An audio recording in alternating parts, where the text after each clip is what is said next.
guys, welcome to my channel once again, and in today's video I'll be teaching you how to make a very simple fruit juice recipe. So I'll be making use of some frozen pineapples here and some frozen beetroots.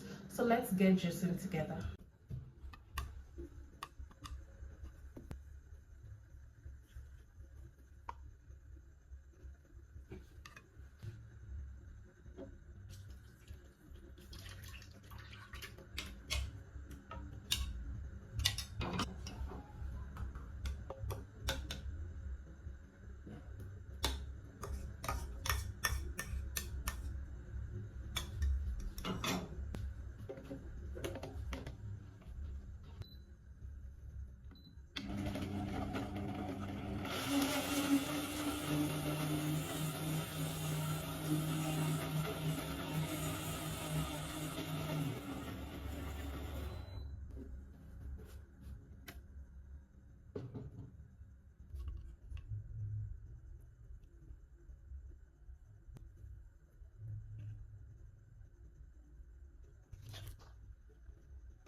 You should really try this juice out. It's so refreshing and easy to make.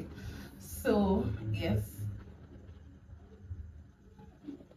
if you're yet to subscribe to my channel, don't forget to hit the subscribe button and share this video. Say something nice in the comment section. And to my existing subscribers, I want to say thank you here. So till my next video, bye and stay safe.